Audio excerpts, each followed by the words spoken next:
The floorboard wouldn't give. Wren Calloway had her fingers wedged into the crack where the wood had split, ash still sifting down from the rafters every time the wind found a new hole in the roof, and she pulled until her knuckles scraped raw against the char. Somewhere above her, a pigeon shifted in what was left of the bell tower, and the whole building seemed to hold its breath with her. Something's under here. She didn't know how she knew. Maybe it was the way this one board sat higher than the others, like it had been lifted and set back down more than once. Maybe it was the small brass ring, blackened with soot, sunk flush into the wood like a draw pull, that didn't want to be found. Whatever it was, she'd been staring at this floor for 11 minutes, with a crowbar in her hand, and her heart going like a fist on a door. The board cracked upward. Underneath was not dirt, not stone. A metal box, corners rounded with rust, the size of a bread loaf, wedged into a cavity someone had built on purpose, long before the fire ever touched this place. Nobody hides something this carefully unless they're afraid of who might come looking for it. 6 days earlier, Wren didn't know this chapel existed. She was 23 years old, and everything she owned fit into one duffel bag and the passenger seat of a car that had, that morning, officially become someone else's property. $412 had gone to the tow lot to get it back one last time, just so she could drive it to the used lot and sign it away for scrap value. What was left, $340, folded twice in her jacket pocket, was what remained of a life she'd spent 4 years building and 4 months watching collapse. The bakery had been hers. Calloway's, hand-painted on the window, no relation intended to the family that hadn't spoken to her since she was 19. She'd built it from a folding table at a farmer's market into a real storefront with a real lease, and then a burst pipe in the building above hers had ruined $11,000 of equipment 2 weeks before her insurance renewed, and that had been that. No family to call, no safety net. Just Wren, a stack of unpaid invoices, and a landlord who wanted his keys back by Friday. What she didn't yet understand was that someone, somewhere, had been waiting nearly 40 years for her to have absolutely nowhere left to go. The letter had come to her mother's old address, forwarded twice, sitting in a stack of mail Wren almost hadn't bothered to collect. County seal, attorney's letterhead, a name she didn't recognize, Edith Vance, and beneath it, in the flat language lawyers use for enormous things, notice that Wren Calloway had been named sole heir to a parcel of land and its structure in Larkin County, transferred for the sum of $1, pending acceptance within 30 days. $1. She'd read it 4 times standing in a gas station parking lot, waiting for the joke to reveal itself. It never did. If you've ever gotten news so strange you had to read it standing up, just to make sure your legs would still hold you, you know exactly the kind of morning this was for her. She didn't know an Edith Vance, had never heard the name at a holiday table, never seen it on a card, never once heard her mother or her estranged father's family mention it in the scattered, bitter conversations Wren had overheard as a kid about who got what when her grandfather died and who didn't. She had been the one who didn't. Cut clean out, teenager or not. The summer she turned 19, no explanation offered, none asked for, because by then Wren had already learned that the Calloways didn't do explanations. They did silence, and they did it well. So a stranger named Edith Vance, leaving her something, for $1, it didn't fit anywhere in the shape of Wren's life, and that, more than the money she didn't have, or the car she'd just lost, was the thing that kept her up that night, on a friend's pull-out couch, staring at a water stain on the ceiling, shaped like nothing at all. You're allowed to wonder, watching this, whether you'd have driven out to find out. Wren almost didn't. But almost didn't mean much when $340 meant she had, at most, 3 weeks before nowhere to go, stopped being a figure of speech. She took a bus 2 counties over. Then she walked 40 minutes down a gravel road that hadn't seen fresh gravel in a decade, past a hand-lettered sign for a feed store and a diner with its lights off despite the hour, until the road curved and the trees opened up and she saw it for the first time. St. Hollis Chapel.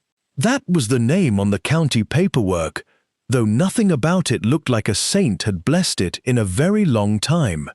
The steeple leaned 4 degrees off true, black with old fire damage along one whole side, like something had scorched it and then simply been left to finish burning out on its own. Half the stained glass windows were gone entirely, replaced by sky. Vines had taken the north wall so completely that the building seemed to be in the slow process of being swallowed by the ground it stood on. The wide double doors hung open on one hinge, and the smell reached her before she'd even crossed the churchyard. Wet ash, old wood, something green and growing where nothing should be growing indoors. It doesn't take much for a wind and a rusted hinge to talk. This place spoke the whole time she stood there.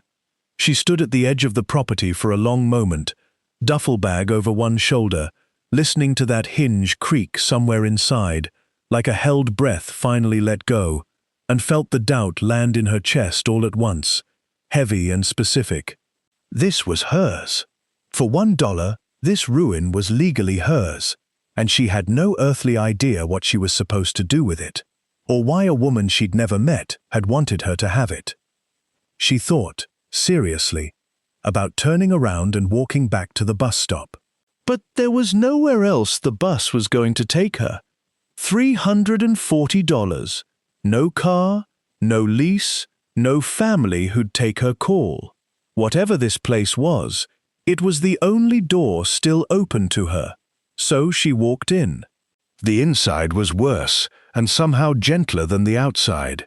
Pews half collapsed under fallen roof beams, but rows of them still standing, dust thick as felt across every surface, and up near where the altar would have stood, light coming down in a single dust-lit column from a hole clean through the roof, like the one part of the building that still knew what it used to be for. Her footsteps sounded enormous. Something skittered in the walls, and under all of it, faint enough that she almost missed it, was the smell of something else, not just fire and rot, but old paper, old ink, the smell of a place where someone had kept things. A building doesn't hold on to a smell like that by accident. That was when she'd noticed the floorboard, the one that sat wrong. Now, kneeling in the dust, with the crowbar still in one hand and a rusted metal box exposed beneath the broken plank, Wren understood she had walked into something a great deal larger than a free building and a strange name on a legal notice. The box had a lock, old, corroded, the kind that wouldn't yield to a key even if she'd had one. She reached for it anyway, fingers trembling slightly, in a way she told herself was just the cold. And somewhere above her, that hinge on the ruined door creaked once more, long and slow, like the building itself was leaning in to watch what she'd do next. The lock didn't move. Wren tried it 3 more times, working the crowbar's flat edge under the hasp, but the metal had rusted into itself so completely it might as well have been a single fused block. She sat back on her heels, breathing hard, ash smudged across the knee of her jeans, and made herself set the box down instead of forcing it. Whatever was inside had waited this long. It could wait until she had the right tools and enough daylight left to see what she was doing. She wrapped it in her jacket and tucked it behind a stack of hymnals that had somehow survived the fire mostly intact, then made herself stand up and actually look at the place she now owned. It was bigger than it had looked from outside. The nave ran the full length of the building, pews in ragged rows on either side of a center aisle thick with fallen plaster, and off to the left, a narrow door led to what must have once been a small rectory. 2 rooms, a stone hearth, a cot frame with no mattress left on it. The roof held there, mostly. It was, she realized with something between relief and disbelief. Almost livable. Almost. Almost was doing a lot of work in that sentence, and Wren knew it. She had $11.40 left after the bus fare, no phone signal to speak of, and a duffel bag of clothes that weren't going to keep her warm once the sun went down. What she had, instead, was a roof with one working section, a hearth that might still draw smoke correctly if she cleared the flue, and a stubbornness that had gotten her exactly this far in life and hadn't quit on her yet. She spent the first hour just clearing a space to sit. The second hour, she found the well. It was out back, past what had been a small graveyard, half a dozen leaning headstones, most too weathered to read. One clear enough that she stopped and crouched down to look at it properly. Edith Vance, 1938 to 2009. Nothing else. No epitaph, no scripture verse, nothing to explain who this woman had been or why she'd left a chapel and a locked box to a stranger with a different last name. The stone gave her a date, but not a single answer. Wren stayed crouched there longer than she meant to, running her thumb over the shallow-cut letters, feeling the cold coming up through the soles of her shoes. Then she heard the truck. It came up the gravel road slow, engine rough, and stopped at the edge of the churchyard like whoever was driving wasn't sure they were welcome. A man climbed out, 60-some years old, heavy-set, wearing a canvas coat gone soft with age, and a cap that had clearly been through more winters than Wren had been alive. He didn't come closer. He just stood by the truck's open door, looking at the chapel like it owed him money. "You the one Edith left it to?" he called out. No hello first. Just that. "I'm Wren." She stood, brushing dirt off her knees, deciding that answered the question well enough. Hollis Braddock. He said it like it should mean something to her. When her face stayed blank, something in his shoulders eased, just slightly, like her not knowing was, somehow, the right answer. "My family's the ones this church is named for. Great-great-grandfather built it. Guess she didn't tell you that either." Another name, and no explanation to go with it. "She didn't tell me anything," Wren said. "I got a letter from a lawyer 6 days ago. I didn't even know this place existed until this morning." Hollis grunted, which might have been sympathy, or might have been something closer to "of course you didn't." He nodded toward the building. Fire was 11 years back. Lightning, they said, though half the county figured it was the wiring. Nobody'd touched it since the 70s. Edith wouldn't let the county tear it down after. Paid the taxes on it herself, every year, right up till she passed. Wouldn't say why. Wouldn't sell it, wouldn't fix it, wouldn't let it go. He looked at Wren for a long moment. Kept saying she was waiting on somebody. Wren felt something cold move through her chest that had nothing to do with the wind. Waiting on who? Didn't say. She wasn't much for saying things straight out, from what I remember of her. He pulled his cap down lower. "My mother used to bring her supper twice a week, near the end. I'd drive her out. That's the only reason I know anything about this place at all. Most folks in town half forgot it was even still standing. A woman waited 11 years for someone she never named, in a building she wouldn't let die. And she picked Wren. Did she have family?" Wren asked. "Anyone who, not that anyone knew of, no husband on record, no children, kept to herself." Hollis studied her again, longer this time, in the frank, unhurried way of a man deciding what kind of person he was dealing with. "You planning on staying out here?" "Tonight, I mean. Don't have anywhere else." He didn't answer right away. Then he reached back into the truck and came out with a battered thermos and a paper sack and walked it halfway across the churchyard, close enough to hand off, not close enough to crowd her. "Ham sandwich. Coffee's not much, but it's hot." When she hesitated, he added, gruffer, like the kindness embarrassed him, "Wasn't raised to let somebody sleep in a burned church with an empty stomach. Take it, She took it. "There's a hand pump for water round the side. Still works, far as I know," he said, already turning back toward the truck. "Wood store's low this time of year, but there's fallen limbs enough in the tree line if you've got something to cut with. And Wren—" He paused with one hand on the door, and for the first time, something almost gentle crossed his face.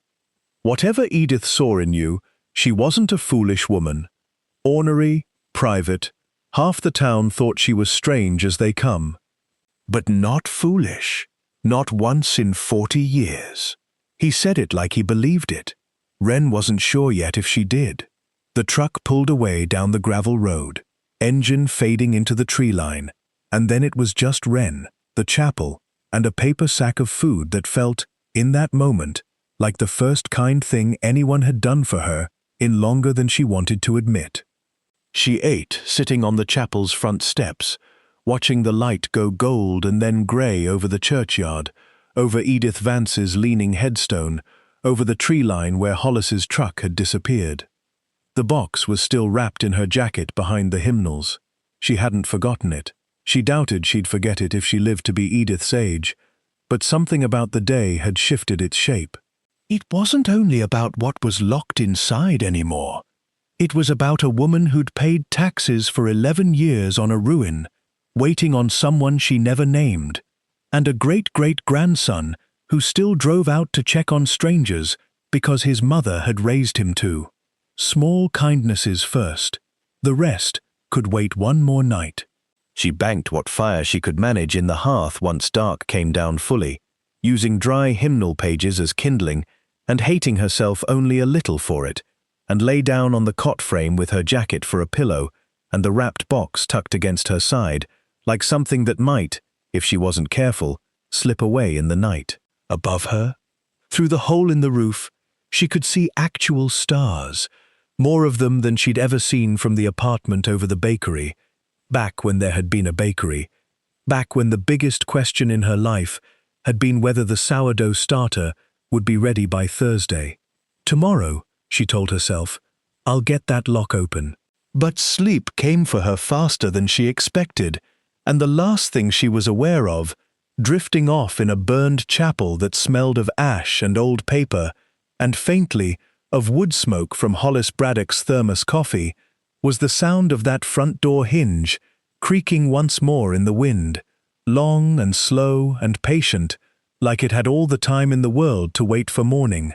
Morning came in through the roof hole in a single pale shaft, and Wren woke stiff and cold with the metal box still pressed against her ribs, like she'd guarded it in her sleep without meaning to. She worked the lock for the better part of an hour before admitting defeat. It wasn't stubbornness this time. The mechanism itself had rusted solid, corroded from the inside, in a way no amount of prying was going to fix, without either a key that didn't exist or tools she didn't have. She could break the box open, maybe, with the right leverage. But something about it, the careful way it had been fitted into that cavity under the floor, the sense that whoever built that hiding spot had wanted it found, not smashed, made her hesitate to force it. Some things you don't want to open wrong.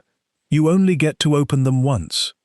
She walked into town instead, following the same gravel road back the way she'd come, past the dark diner from the day before. Open this time, a hand-lettered open sign flipped in the window, a bell over the door that rang thin and tired when she stepped inside. The woman behind the counter looked up, took in Wren's ash-streaked jacket and the duffel bag she hadn't had anywhere to leave, and didn't bother hiding what she thought. "You're the one staying out at the old Vance Chapel." News traveled fast in a town this size. "Word gets around," Wren said, sliding onto a stool. "Word's about the only thing that does out here." The woman poured coffee without being asked, set it down harder than it needed. "Sherry Dunmore, I run this place, such as it is." She studied Wren another moment.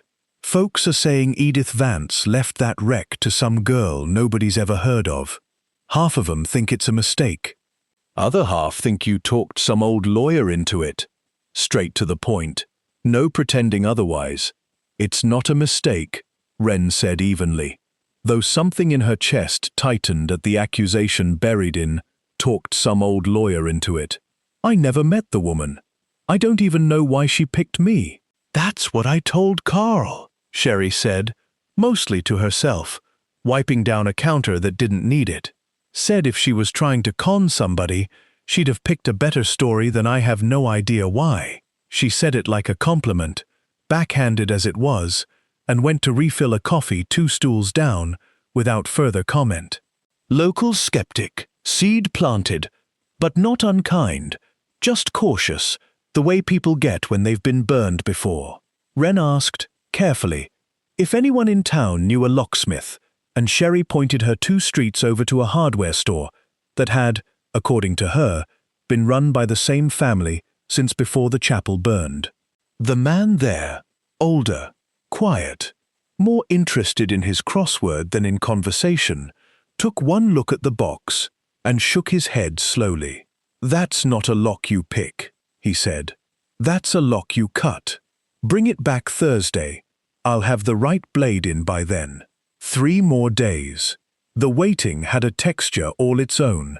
Wren didn't have money to spare on a hotel room, and going back to the chapel with nothing accomplished felt worse than staying in town, so she carried the box back the way she'd come, past the graveyard, past Edith Vance's leaning headstone, and set it back behind the hymnals with something that felt almost like an apology.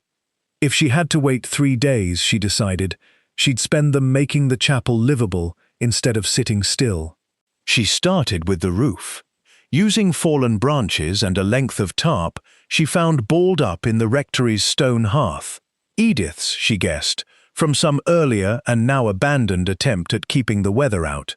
Wren spent the better part of 2 days patching the worst of the gaps, learning as she went how a roof actually held together, how water moved along a slope, which boards would bear weight and which would give. She'd never built anything larger than a display shelf for the bakery. Her hands blistered inside a day. She kept going anyway. Every hour she spent fixing something was an hour she wasn't thinking about the box. Mostly. On the second afternoon, Hollis Braddock's truck came up the gravel road again, this time with a chainsaw in the bed and a second man riding shotgun, younger, maybe 40, with the kind of build that came from actual labor and not a gym. "This is my nephew, Dale," Hollis said, by way of introduction, already climbing out. "Heard you were up on that roof yesterday, with nothing but a claw hammer and stubbornness. Figured you could use a hand that knows what it's doing." Wren opened her mouth to say she didn't need charity, and then closed it again, because the truth was, she very much did, and pride wasn't going to keep the rain out. "Thank you," she said instead, and meant it. Dale turned out to be quiet in a different way than Hollis, not gruff, just economical, the kind of man who said exactly what needed saying and no more. He looked over her roof work with a critical eye, said, "Not bad, for someone who's never done it," which Wren decided to take as the compliment it probably was, and then spent 3 hours showing her how to properly seat a support beam so the whole patch wouldn't come down in the first hard wind.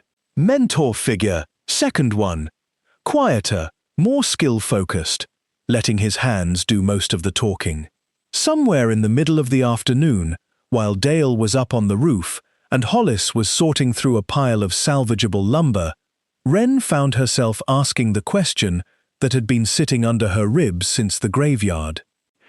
"Did either of you ever hear anything about who Edith was waiting for? You said she kept saying somebody was coming." Hollis didn't look up from the lumber right away. "Just that, never a name. My mother asked her once, straight out, and Edith just said," he paused, like he was working to get the words exact, "They'll know it when they see it. That's how it's supposed to work. They'll know it when they see it." A stranger's words carried second-hand for years, waiting for Wren to hear them. "That mean anything to you?" Hollis asked. "No," Wren admitted. "Not yet."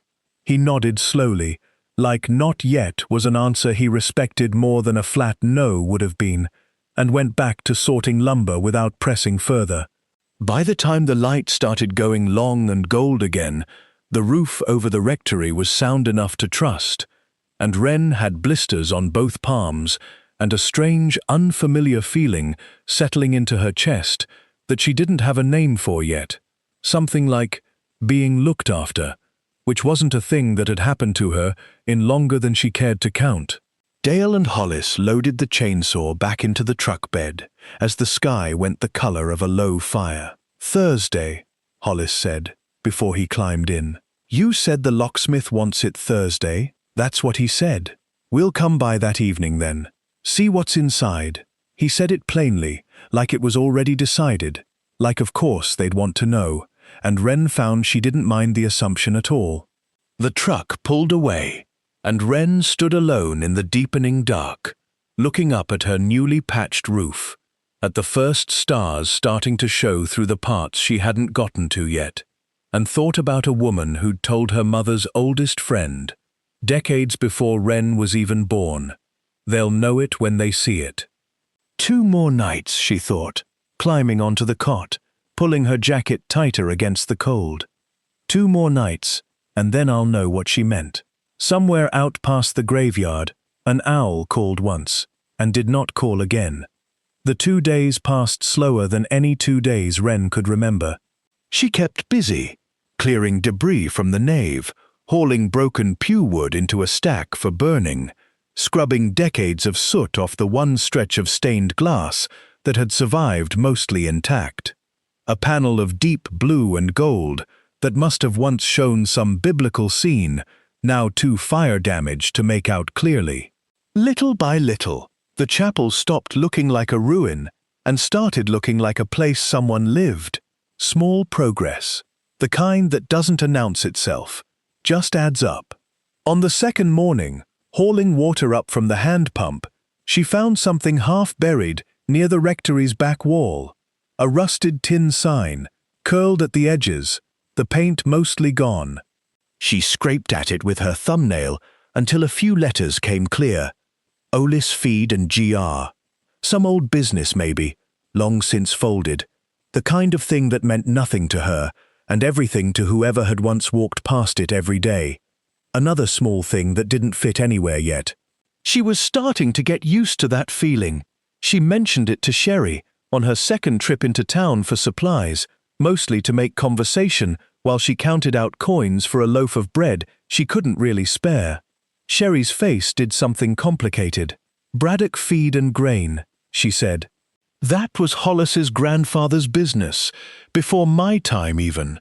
Shut down in the 60s sometime." She paused, wiping a glass that was already clean, in the way Wren was learning meant Sherry was deciding how much to say.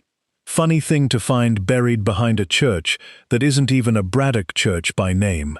Isn't it? Hollis's family built it, sure, but Edith Vance is the one who kept it standing, 11 years past, when the county wanted it condemned. Man builds a thing, woman refuses to let it die. I don't know what you call that, but it's not nothing. Sherry set the glass down. You ask me, there's more tangled up in that chapel's history than anybody in this town's bothered to untangle. But nobody around here goes looking for trouble that isn't paying rent. Something tangled.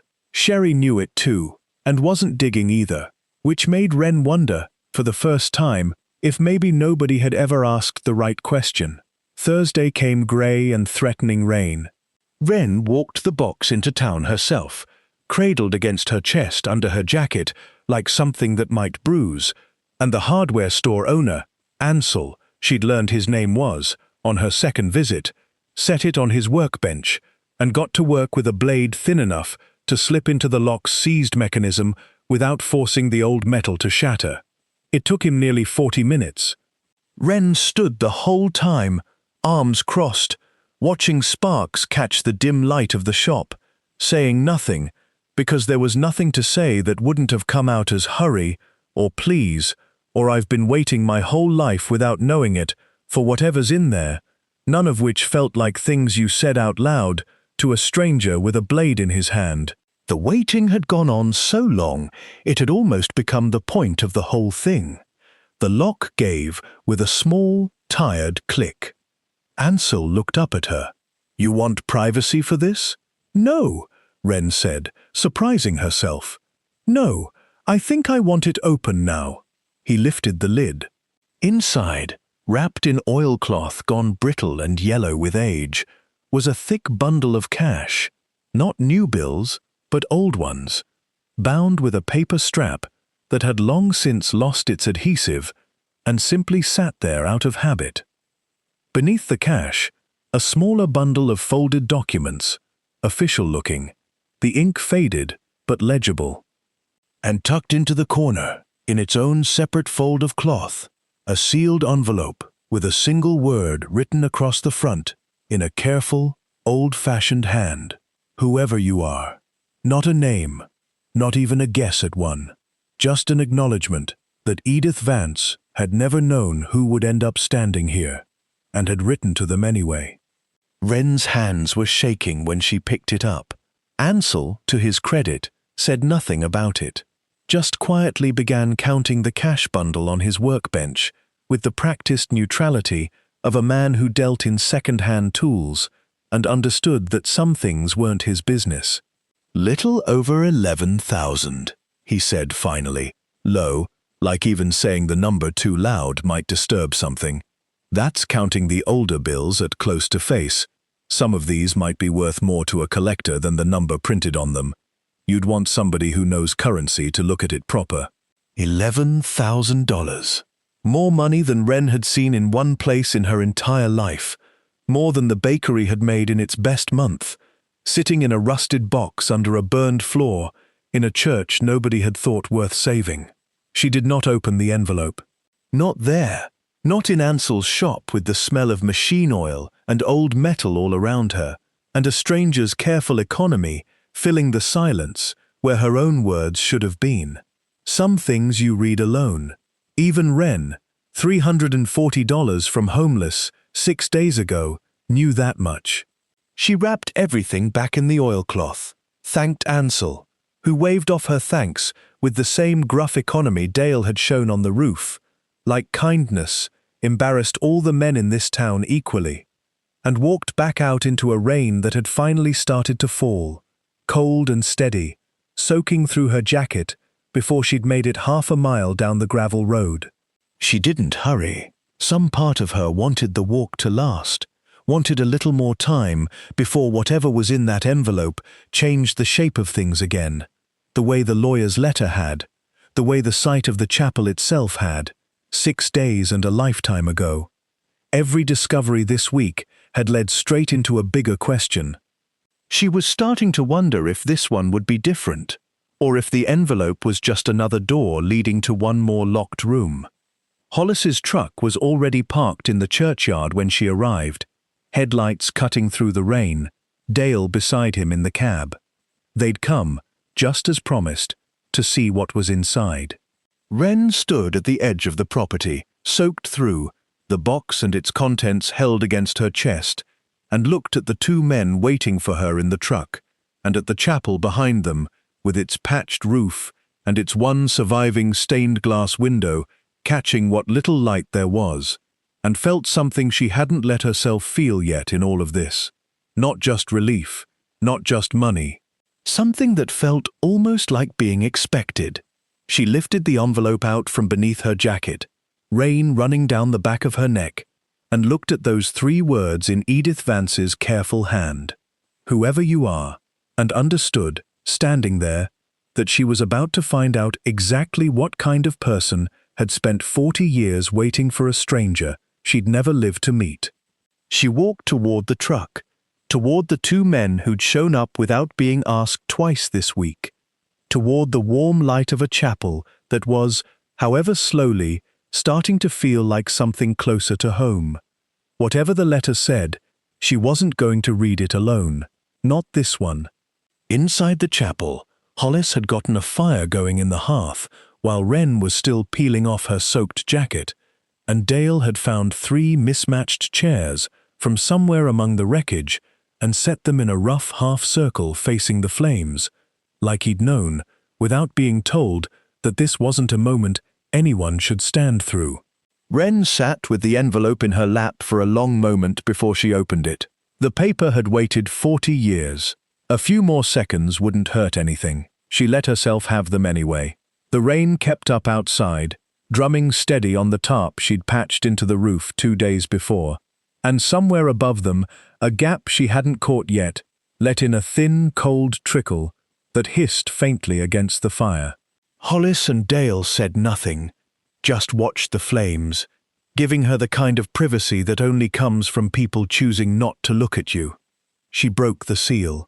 Inside was a single folded letter, the ink faded to a soft brown, the handwriting careful and slightly old-fashioned, the same hand that had written, "Whoever you are," on the envelope's front.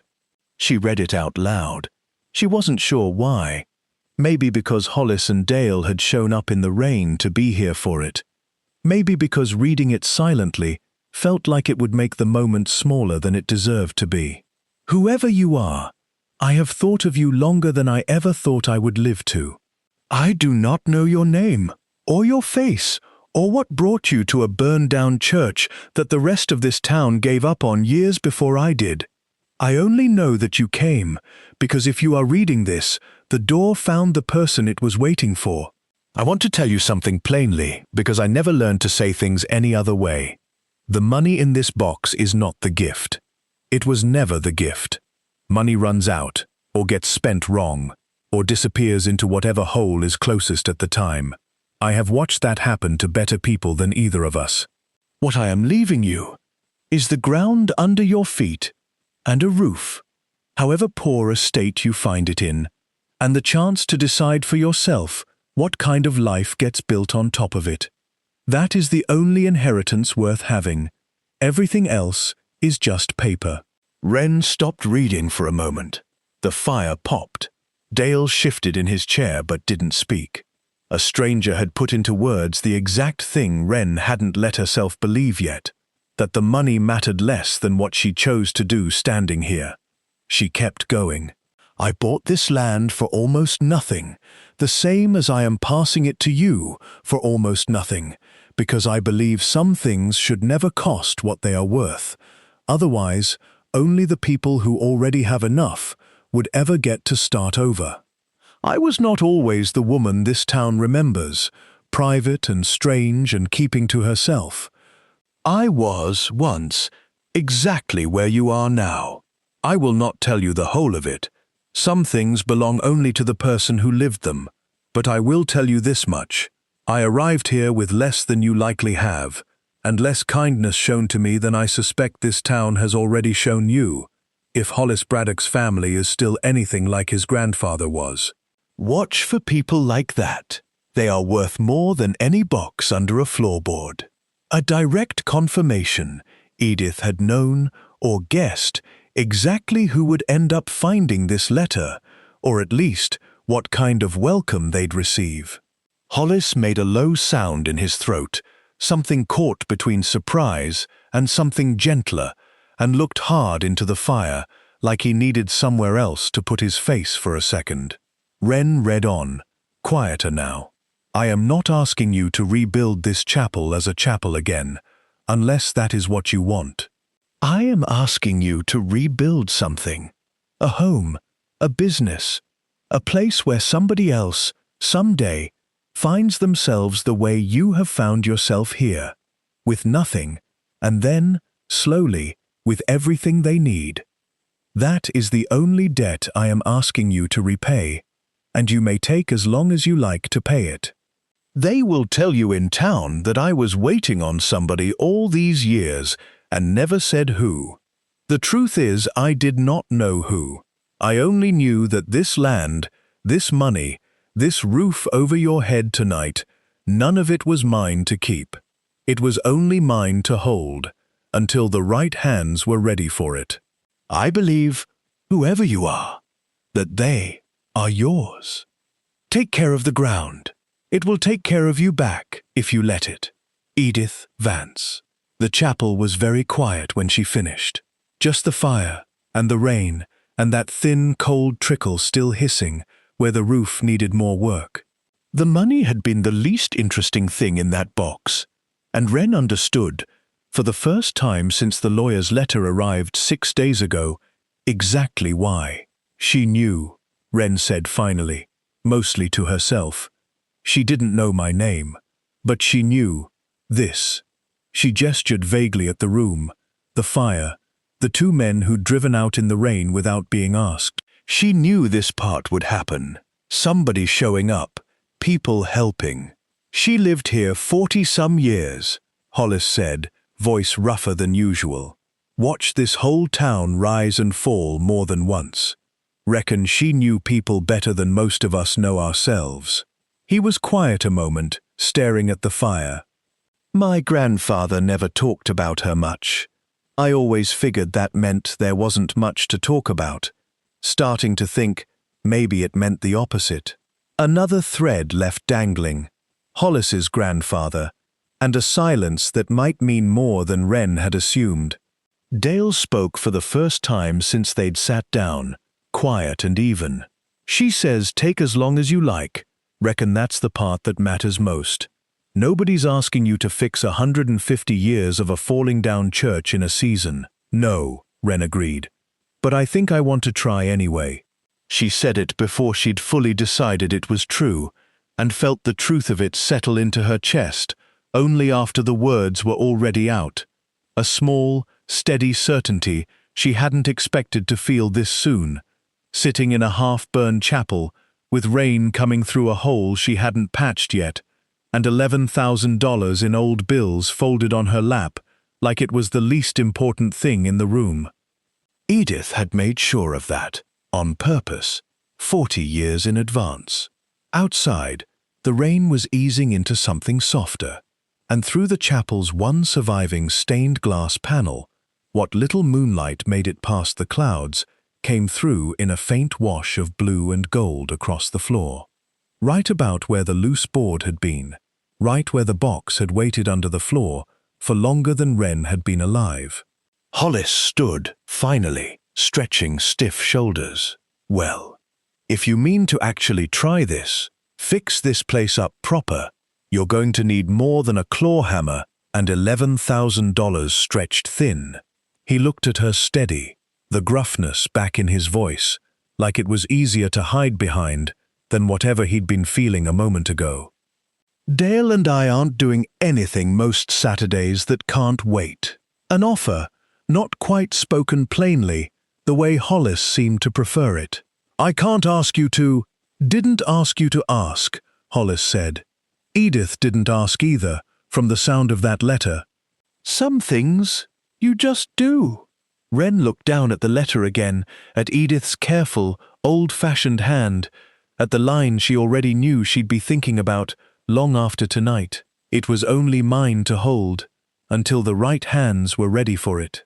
She wondered, folding the letter carefully back into its envelope, how many other hands Edith might have watched pass through this town over the years, waiting, without ever saying so, to see which ones were finally ready.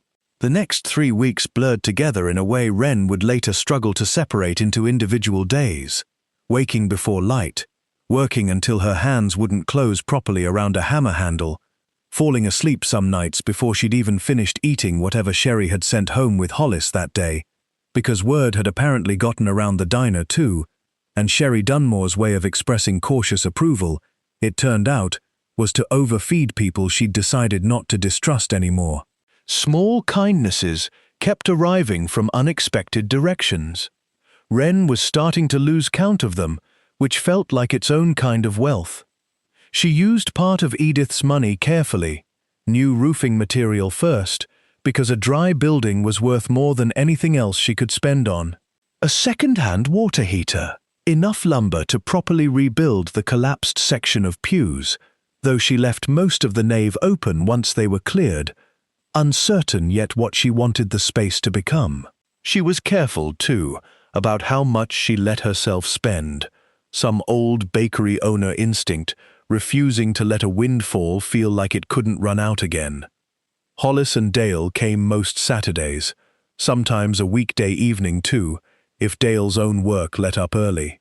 Between them and a stack of second-hand tools Ansel sold her at what she suspected was well under fair price, the chapel began, slowly, to look less like a ruin and more like a building mid-repair, which was, Wren thought, its own kind of hopeful, even half-finished. Progress that looks unfinished is still progress. She had to keep reminding herself of that. It was Dale who first mentioned the well-needed proper testing, the water quality. Nobody had checked it in years, and drinking straight from a hand pump that had sat untouched through a fire and a decade of neglect wasn't something he was willing to let her keep doing without knowing what was actually in it. The results, when they came back from the county office 2 towns over, weren't good. Old lead piping somewhere down in the well's original construction, contaminating the water table just enough to matter. Fixing it meant either a whole new well, money Wren didn't have to spare after the roof and the lumber, or trucking in water indefinitely, which wasn't sustainable for more than a few months. The first real setback didn't arrive as fire or flood. It arrived quietly, in a folded piece of county paperwork, the way most real problems tend to. She sat with the letter that night.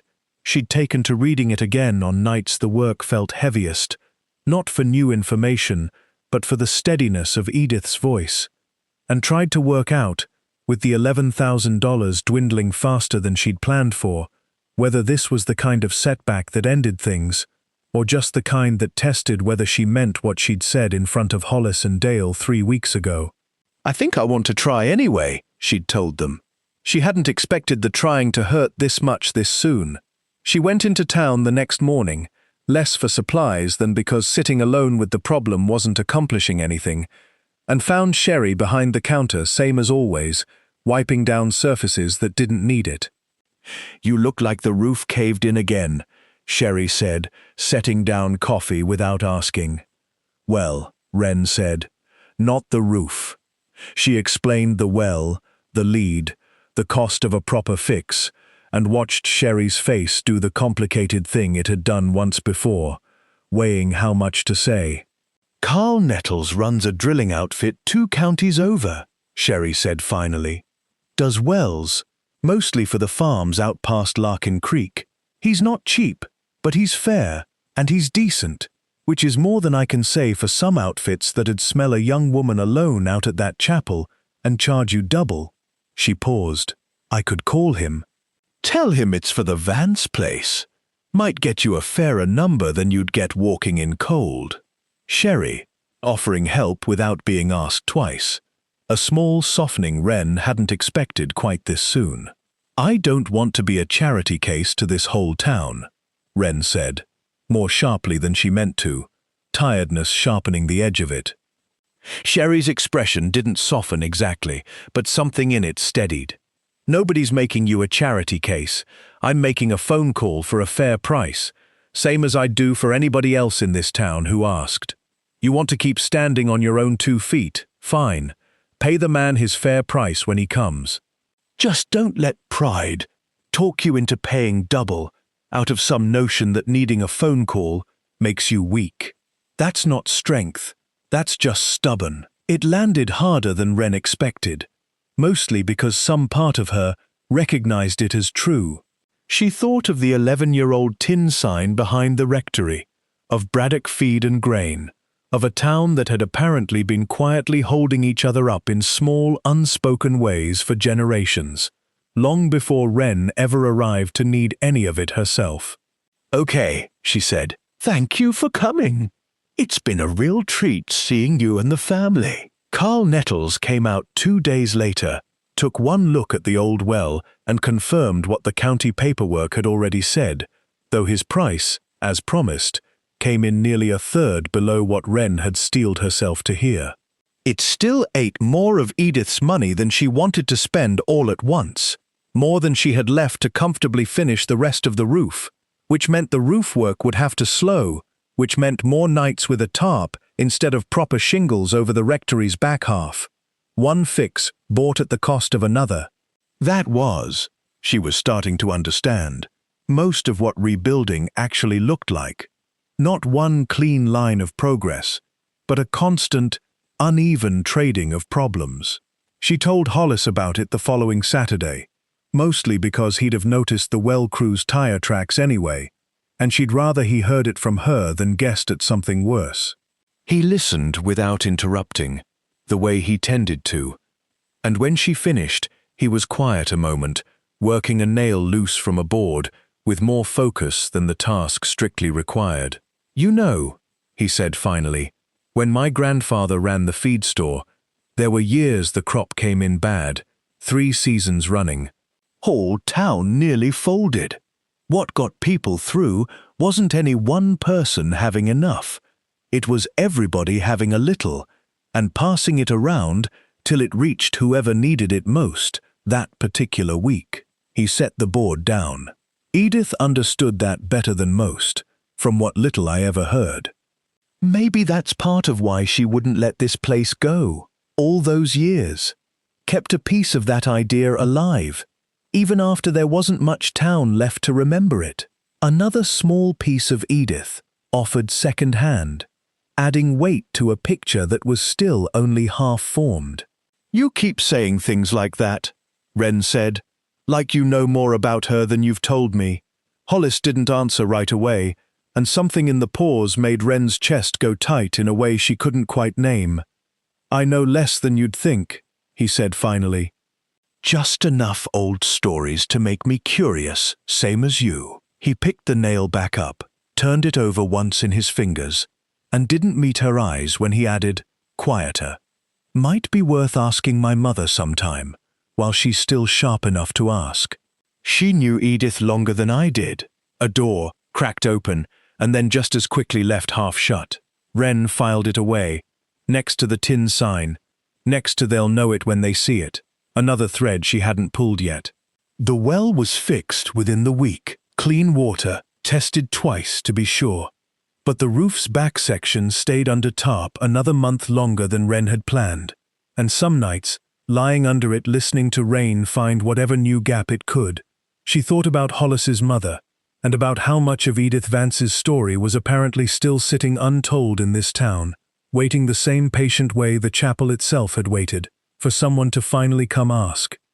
Hollis's mother lived in a small frame house at the edge of Larkin Creek, white paint gone soft grey with age, a porch swing that creaked in the same patient rhythm as the chapel's broken hinge. Her name was Ruth, and she was smaller than Wren expected, sharp-eyed despite her 90-some years, and she looked at Wren for a long moment on the porch, before saying anything at all. "So you're the one," Ruth said finally. "Edith's girl." "I'm not sure I'm anybody's girl," Wren said. "I never met her." Ruth's expression did something complicated at that. Not quite a smile, not quite sorrow. "No," Ruth agreed, settling into the porch swing, waving Wren toward the chair beside it. "I don't suppose you did." She made sure of that, near as I could tell. She looked out toward the tree line, quiet a moment, gathering something. "Hollis, tell you why I asked him to bring you out here. He said there was more to Edith's story than he'd let on." "There's more to a lot of things in this town than most people let on," Ruth said, not unkindly. "But I'm old enough now that keeping quiet doesn't seem worth much anymore." She turned to look at Wren directly. Edith Vance wasn't born Edith Vance. She married into that name, young, and lost her husband to a mill accident before she'd been married 3 years. Before that, before any of it, she was a Calloway. The floor seemed to tilt slightly under Wren's chair. "That's not," Wren started. "That's my name, my family's name." "I know," Ruth said gently. "Edith's people and yours split off from the same line, 3 generations back, over land, same as most family splits do, one way or another. Edith's side ended up out here, poor as dirt for 2 generations, and your side ended up wherever it ended up, and by the time your grandfather was cutting you out of his will, I doubt he even remembered there was a Vance branch of the family left to speak of." Ruth's mouth tightened. Edith remembered, though. She followed it. Quietly, mind you, never reached out, never asked for anything. But she kept track, all those years, of what happened to the Callaways who'd gotten the better half of that old split. Every seed the story had planted, the name, the silence, the waiting, arriving at once, connecting into something Wren hadn't dared guess at. She knew about me, Wren said slowly. Before the lawyer's letter, before any of it. She knew your name went round the family, the same bitter way hers once had. Cut off, told she wasn't wanted, sent off with nothing, Ruth said. When word reached her, through channels I won't bore you with, that a young Callaway woman had lost everything and had nobody to catch her, she said it was time, said she'd been waiting on exactly that, though she never could have told you when or who until it happened. Ruth's eyes were kind but unflinching. They'll know it when they see it. That's what she meant. She wasn't waiting on a person. She was waiting on someone who needed catching, the same way she once had, and nobody ever caught her. They'll know it when they see it. Hollis's second-hand memory, 3 chapters ago, finally landing with its full weight. Wren sat with that for a long moment, the porch swing creaking beside her, the same patient rhythm she'd been hearing in different forms since the day she arrived at that chapel. Why didn't she just tell me? In the letter, I mean. Why leave it a mystery? Because Edith Vance spent 60 years being told the Callaway name meant nothing good, Ruth said. I think she didn't want you carrying that weight before you'd even had the chance to decide who you wanted to be, separate from it. She wanted you to build something on your own first. Find out you were the kind of person worth catching before you ever learned you'd been caught by your own blood. Ruth reached over, patted Wren's hand once, briefly. She loved that idea, told me once, a person ought to get to prove themselves before they find out where they came from, not the other way around. The reveal connected directly to seeds planted from the very first chapter. The Callaway name, the family that cut Wren out, all of it circling back to the one relative who'd never stopped watching. Does Hollis know all this? Some of it, pieces. I told him enough to know there was a reason to bring you out here, not the whole of it. Figured that part was mine to tell, since I was the only one Edith ever told outright. Ruth looked out toward the tree line again, something wistful crossing her weathered face. She used to say the chapel wasn't really about the building, said the Braddocks built it as a place for people to be forgiven and start again, and somewhere along the way, this whole county forgot that's what it was for.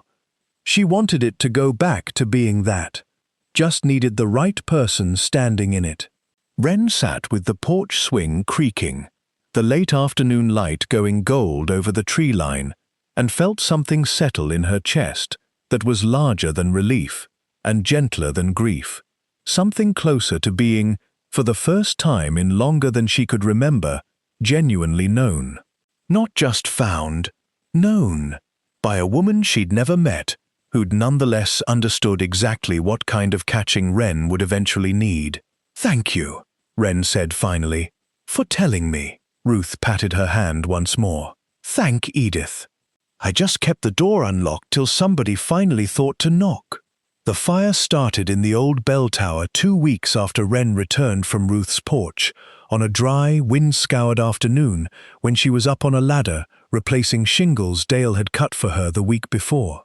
She smelled it before she saw it, a sharp electrical tang cutting through the ordinary smell of sawdust and hot tar, and looked up to see a thin curl of smoke rising from where old wiring, untouched since before the first fire, 11 years ago, had finally frayed and sparked against sun-dried timber. The building that had already burned once, burning again, on the day she'd finally started to believe it was truly hers. She didn't freeze. That surprised her more than the fire itself. Some part of her, forged in 3 weeks of storms and setbacks, and a locksmith's patient blade, simply moved. She scrambled down the ladder, grabbed the old fire extinguisher Dale had insisted she keep by the door after the storm, and took the rectory stairs 2 at a time, toward the tower access, coughing already as smoke thickened in the narrow stairwell. Every skill she'd learned this summer arriving at once, exactly when it mattered. Which boards would hold weight, where the old wiring ran, how fast dry timber could go from smoke to flame. The extinguisher wasn't enough alone, but it bought her time, knocking down the worst of the flame long enough to see the fire hadn't yet reached the tower's main support beam, hadn't yet spread past the section she'd patched herself 2 weeks before. She remembered, with a clarity that startled her, exactly which boards Dale had shown her were load-bearing, and worked to clear burning debris away from them with a length of pipe, buying seconds, then minutes, coughing hard, eyes streaming, refusing to back down the stairs even as the smoke thickened around her. This was the test the letter had never mentioned, but somehow already answered. Take care of the ground. It will take care of you back. She was finding out, in real time, whether that was true. Hollis and Dale arrived faster than should have been possible. Dale would say later that he'd seen the smoke from 2 miles off and simply driven straight through a field to cut the distance. And between the 3 of them, with buckets from the hand pump and the fire brigade finally arriving from the next town over, the blaze was out within the hour, contained to the tower alone, the rest of the chapel untouched. Wren sat on the front steps afterward, soot-streaked, hands blistered fresh on top of blisters already healing, and watched the fire crew finish their checks, and felt, underneath the exhaustion, something she hadn't expected to feel after nearly losing everything twice in one summer. Not devastation, something closer to proof. You didn't run, Hollis said, sitting down heavily beside her, his own face streaked black with smoke. Didn't think about it, Wren admitted. Just knew what needed doing, same as the roof, same as the well. She looked at her ruined hands. I don't know when that happened. When I started knowing things instead of just guessing. Happened somewhere in the last 6 weeks. Best I can tell, Hollis said. Same as it happens to most people who stick with a hard thing long enough to stop being a stranger to it. The transformation Edith had bet on, arriving quietly, the way real change tends to, not announced, just noticed afterward. The fire marshal's assessment, delivered 2 days later, was almost gentle in its verdict. The tower's old wiring, untouched by anyone's hands since before the original fire, had simply reached the end of its life. Nothing Wren had done or failed to do had caused it. The damage was contained to the tower structure alone, repairable, the marshal said, though it would take real money, and real time she wasn't sure she still had enough of either to spare. She sat that evening with Edith's letter spread across her lap, reading it again by firelight in the undamaged nave, and found herself, for the first time, not looking for answers in it, but simply sitting with a woman's voice she'd come to know almost as well as her own thoughts. Take as long as you like to pay it. Some things you don't rush, even the rebuilding of a rebuilding. Word of the fire spread through town faster than the smoke had cleared, and what came back to Wren over the following days surprised her more than the fire itself had. Sherry showed up unannounced with a casserole and an offer to organize a small fundraiser at the diner. Folks around here like an excuse to eat pie for a good cause, she said, like it was nothing, like it hadn't taken Wren 6 weeks to earn that kind of ease from her. Ansel sent word through Dale that he'd cut materials at cost for the tower repair, no questions, no charity framing attached to it. Carl Nettles, the well driller, drove out unasked to check the water system hadn't been compromised by the fire crew's efforts, and stayed an extra hour just to help clear debris. Local skepticism fully turned, not because Wren had proven anything dramatic, but because she'd simply kept showing up, week after week, the way this whole town apparently measured whether somebody belonged. By the end of that week, the fundraiser Sherry organized had raised enough, combined with what remained of Edith's original bequest, to cover most of the tower's repair, not from any one person's generosity, but from a whole town's worth of small contributions, exactly the way Hollis had once described his grandfather's feed store, surviving 3 bad harvests, everybody having a little, and passing it around till it reached whoever needed it most. Wren stood in the churchyard the evening the fundraiser total came in, looking up at the scorched but structurally sound bell tower against a clear, star-filling sky, and thought about Edith Vance, a stranger who'd turned out to be family, who'd waited decades without ever knowing exactly who she was waiting for, trusting only that the right person would eventually prove herself in exactly the way this whole difficult, generous summer had proven Wren. She wasn't just surviving here anymore. Somewhere in the smoke and the setbacks and the small, unasked-for kindnesses, she'd started building something that could actually hold. The tower repairs would take another month. The chapel itself, she was beginning to understand, would likely take years to become whatever it was eventually going to be. But for the first time since a lawyer's letter had found her in a gas station parking lot, Wren felt no fear at all in the not-yet-finished shape of that future. Autumn came to St. Hollis Chapel the way it seemed to come to everything out past Larkin Creek, slowly, then all at once, the trees along the property line turning gold in a single cold week, the light going long and amber through the one stained-glass window that had survived 2 fires now, instead of just one. Wren stood in the nave, freshly swept. New pews built from lumber Dale had helped her mill herself over the summer, and looked at the space the way she'd once looked at it that very first evening, except now it looked nothing like a ruin at all. 6 months. 6 months since a lawyer's letter found her in a gas station parking lot, and she still sometimes woke, expecting to find it had all been a fever dream brought on by exhaustion and $340. The tower stood whole again, rebuilt with new wiring, and a bell Hollis had tracked down through some cousin 2 counties over. Not the original bell, lost long before Wren's time, but one close enough in age and tone that Ruth, on her one visit out to see the finished repair, had said it sounded near enough like the one she remembered from her girlhood to bring tears to her eyes. A small, unasked-for gift, the way most of this town's kindnesses had turned out to be.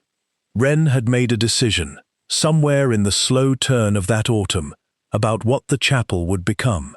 Not a working church again, exactly. She wasn't the person to lead that, and didn't pretend to be. But something adjacent to what Edith had asked for in her letter.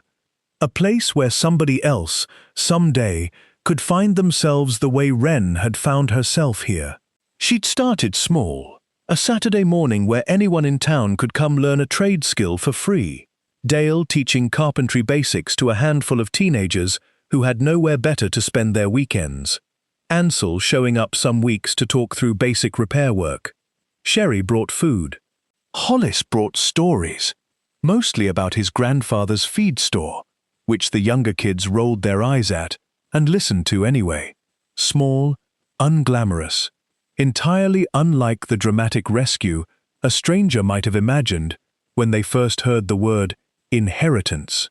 Exactly, Wren suspected, what Edith had actually meant. It was on one of those Saturdays, wood shavings scattered across the nave floor, and Dale's patient voice explaining joint work to a boy who couldn't have been older than 15, that a young woman showed up at the chapel's open door, hesitant, holding a folded piece of paper like it might dissolve if she gripped it too hard. "I heard you might know something about—" The girl started, then stopped, looking embarrassed. "Sorry, I heard there's a woman out here who took over a place from nothing. I've got nothing either, not really, and I don't know what I'm supposed to do next." A stranger, standing exactly where Wren herself had once stood. Duffel bag, desperate circumstance, nowhere else left to go. Wren looked at her for a long moment, recognizing something in the girl's face she recognized because she'd worn the same expression herself, not so long ago, standing at the edge of this same churchyard with a crowbar and no earthly idea what she was walking into. "Come sit," Wren said. Tell me what happened. She thought, listening to the girl's story unfold. A job lost, a family that had turned away, a small scrap of land nobody else wanted, about Edith's letter, about the line she'd read so many times over these past 6 months, she could recite it without looking. It was only mine to hold, until the right hands were ready for it. She understood now, in a way she hadn't fully understood back in the spring, that the holding was never meant to stop with her.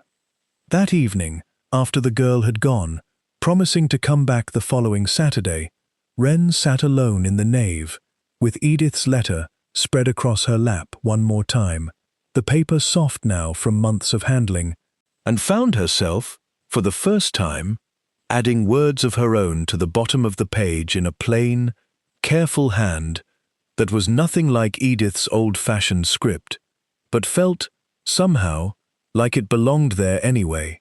Whoever reads this next, the ground held me when I had nowhere else to stand. I hope it does the same for you.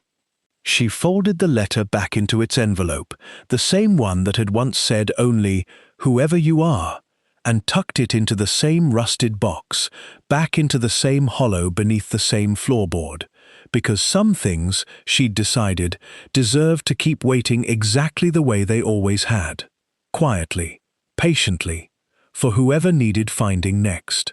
Outside, the last of the autumn light was going gold over the churchyard, over Edith Vance's leaning headstone, over a bell tower that rang true again for the first time in over a decade. Somewhere past the tree line, an owl called once, the same as it had that very first week, and Wren thought, listening to it fade into the evening quiet, that she finally understood what Edith had meant about ground taking care of you back, not as a promise that things would be easy, but as a simple, steady fact she'd now lived through herself, twice over, a storm and a fire, and a summer of small kindnesses proving it true. If you've ever found yourself standing at the edge of something that looks like nothing, a burned-out building, an empty bank account, a life that fell apart when you weren't looking, I hope this story reminded you that the ground under your feet is worth more than it looks like some days. If it did, I'd love to hear which part stayed with you most. Leave it in the comments below, and if you want more stories like this one, don't forget to subscribe. There's always another door out there, waiting for the right hands to open it.